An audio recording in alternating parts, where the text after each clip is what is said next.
The most powerful nation on earth just got called out, not by an enemy, not by a rival superpower, but by a small Gulf state that most people couldn't find on a map without help.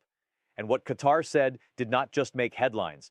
It cracked open a conversation that Washington desperately did not want to have. This is not just a diplomatic spat. This is a moment that reveals how American foreign policy actually works behind the scenes, and why the gap between what the United States says and what it does has never felt wider. Let us break this down completely. Qatar is a country roughly the size of Connecticut. It has no massive army. It has no nuclear weapons. What it does have is money, influence, one of the most watched news networks in the world, and a strategic location that makes it one of the most important military partners the United States has in the entire Middle East. The Al Udeid Air Base, sitting on Qatari soil, is the largest American military installation in the region. Tens of thousands of American troops have moved through that base. It has been central to nearly every major American military operation in the Middle East for the past 2 decades. So when Qatar speaks, America listens, even if it pretends not to. Now here is what happened. Qatar's government, in a series of statements that diplomatic circles described as unusually direct and unusually blunt, accused the United States, and by extension the Trump administration, of applying pressure on Qatar to cut its ties with certain regional actors while simultaneously ignoring the root causes of instability in the region. The accusation was layered. It was not just one complaint. It was a structured argument that pointed at American double standards, specifically around the Gaza conflict, around who gets sanctioned and who gets protected, and around the broader question of whether American mediation in the Middle East is genuinely neutral or quietly tilted. Qatar did not just whisper this in a private meeting, it said it publicly. That is what stunned observers. Because in the world of Gulf diplomacy, you do not embarrass your most powerful patron openly. You negotiate behind closed doors. You send envoys. You make phone calls. You do not walk into the open and say what everyone privately believes. Qatar walked into the open. To understand why this is so significant, you have to understand the position Qatar has been carefully building for years. While Saudi Arabia and the UAE have aligned themselves closely with American and Israeli strategic preferences in the region, Qatar has played a different game. It hosts Hamas's political leadership. It maintains a functional relationship with Iran. It funds Al Jazeera, which covers stories that other regional media dare not touch. And yet it also hosts American troops, buys American weapons, and invests billions of dollars in the American economy. Qatar has spent years being the region's essential middleman, the country that can talk to everyone because it has made itself too valuable for anyone to cut off. It was Qatar that brokered ceasefire negotiations between Israel and Hamas. It was Qatar that helped facilitate prisoner exchanges. It was Qatar that kept certain diplomatic back channels alive when every other door was closed. That position gave Qatar leverage, and leverage eventually gives you the confidence to speak. So what specifically triggered this moment? The deeper context here is the continuing devastation in Gaza. As the humanitarian situation in Gaza reached levels that international organizations described in the starkest possible terms, Qatar found itself in an impossible position. It was being asked to keep mediating, keep applying pressure on Hamas to agree to ceasefire terms, keep doing the diplomatic heavy lifting, while watching the conditions on the ground deteriorate, and while watching the United States block or water down resolutions at the United Nations that could have created accountability. Qatar's accusation was essentially this: you are using us as a tool. You want us to deliver results in negotiations. You want us to use our relationship with Hamas to bring them to the table. But when we ask for a genuine commitment to a sustainable ceasefire, when we ask for humanitarian corridors, when we ask for the kind of political framework that would actually hold, you give us nothing.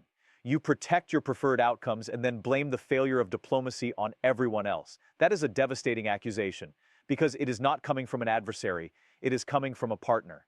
The Trump administration's response, or rather the absence of a strong, coherent response, told its own story. When faced with criticism from Russia or China or Iran, the American foreign policy apparatus has a well-practiced playbook.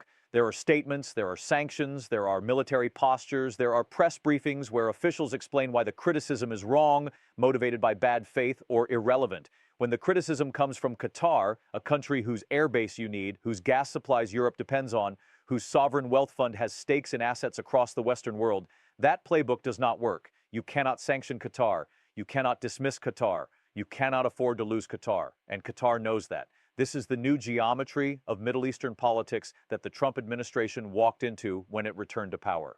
The old assumptions that Gulf states would quietly follow American leadership in exchange for security guarantees and weapons deals are no longer reliable. These countries have spent the years since the Abraham Accords partially collapsed under the weight of the Gaza conflict, recalibrating. They are no longer willing to be junior partners who absorb American decisions without comment. What Qatar did was not just a bilateral complaint. It was a signal to the entire region. It was Qatar saying, "We will not be silent instruments of a policy that contradicts our stated values and damages our credibility as mediators.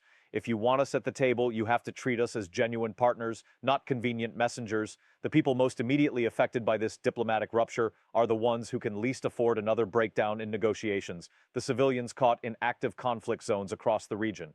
Every time the diplomatic architecture that supports ceasefire talks fractures, it is ordinary people who pay the price. Families waiting for aid, patients waiting for medical supplies, communities waiting for the kind of political settlement that would let them start rebuilding their lives. But the implications extend far beyond the immediate humanitarian dimension. For the United States, this moment is part of a larger pattern of erosion. The moral authority that American foreign policy once relied on, the idea that America was not just powerful but also principled, has been accumulating damage for years. When a close ally and strategic partner openly accuses you of double standards in a conflict that the entire world is watching, it reinforces a narrative that America's rivals have been pushing and that America's friends have been privately worrying about. For the Gulf region, Qatar's move changes the atmosphere.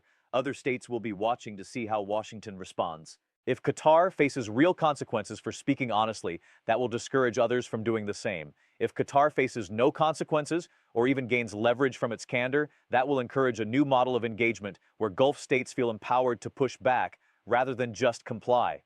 For global diplomacy, this moment adds another data point to a growing body of evidence that the post-Cold War American-led international order is being renegotiated in real time, not through wars or formal treaties, but through thousands of small moments like this one, where a country that used to stay quiet decides that the cost of silence has become higher than the cost of speaking.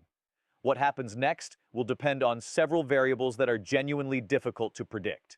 The Trump administration could choose to de-escalate, to engage Qatar's concerns seriously, to demonstrate through concrete action that it takes its mediation partners' perspectives into account. That would be strategically wise but politically difficult because it would require the administration to publicly acknowledge that its current approach has gaps. Alternatively, the administration could push back, use back channels to express displeasure, apply quiet pressure on Qatar to walk back its public statements, remind Doha of the economic and security benefits of the relationship. That might produce short-term compliance, but would deepen long-term resentment and make Qatar a less reliable partner at exactly the moments when reliable partners matter most. The third possibility is that this becomes one of those diplomatic incidents that looks explosive in the short term, but gets absorbed into the machinery of ongoing relations without producing fundamental change. That happens more often than dramatic headlines suggest. Countries have interests, and interests tend to outlast arguments. But here is the deeper truth that this moment forces us to confront. The Middle East is not the same region it was 5 years ago. The old rules, the old power arrangements, the old assumption that American preferences would set the framework within which everyone else negotiated their positions, those are under genuine pressure. Not because America has become weak, but because other actors have become more confident, more economically independent, more willing to absorb short-term friction in exchange for long-term credibility. Qatar looked at its position, its leverage, its relationships, its role as an indispensable mediator, and decided that protecting its credibility as an honest broker was worth more than protecting its comfort as a quiet ally. That is a calculation that reveals something important about where Gulf diplomacy is heading. The question America needs to ask itself is not whether Qatar's accusation was appropriate. The question is whether the accusation was true. Because if it was, then the problem is not Qatar's willingness to say it. The problem is the underlying policy that made it necessary to say. In the end, the countries that endure, the alliances that hold, the diplomatic frameworks that actually produce peace, they are built on honesty, even when honesty is uncomfortable. A partner who tells you what you are doing wrong is more valuable than a partner who tells you only what you want to hear. Qatar just told America something it did not want to hear. Whether America listens, that is the story still being written.